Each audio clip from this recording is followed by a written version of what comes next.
Trying to keep ISIS from expanding territory and exporting terror is part of the rationale in President Obama's decision to send weapons to Libya. The decision comes as a president who campaigned on peace passes a milestone for war. Correspondent Kevin Cork is at the White House tonight. The United States stands ready, and the international community stands ready. In no uncertain terms, Secretary of State John Kerry today declared the United States and other world powers are ready to arm the Libyan government as it struggles to stop the spread of ISIS. If they do their part, we are here today to say that we're willing to do ours.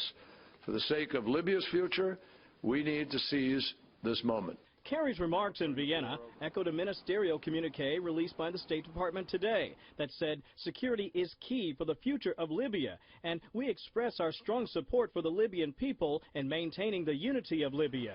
Indeed, it's a fragile unity, hampered by sectarian strife and further fractured by the increasing presence of ISIS, against whom the Libyan government has been consistently outgunned.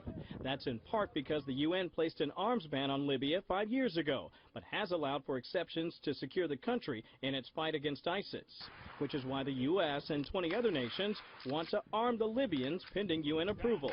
The United Nations will review that request and determine whether or not that is a request that can be agreed to in a way that doesn't exacerbate our concerns that those weapons could fall into the wrong hands. For the Obama administration, it's a delicate balance, trying to get the Libyans to fight ISIS so the coalition doesn't have to, a proposition made more difficult because of the power vacuum in the country. When the United States and NATO deposed Gaddafi, it really opened up this Pandora's box that we didn't have any plan for slamming the lid shut. This as Nobel Prize-winning President Obama has now been at war longer than any other American president. Yes, he is a wartime president like his predecessors, to be sure, but he's in stark contrast to them because he has always wanted minimum participation by U.S. troops in the war and then get out as quickly as possible.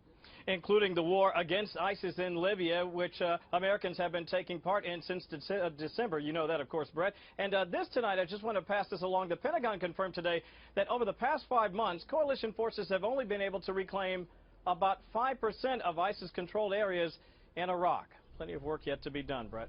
Kevin Cork live on the North Lawn. Kevin, thank you.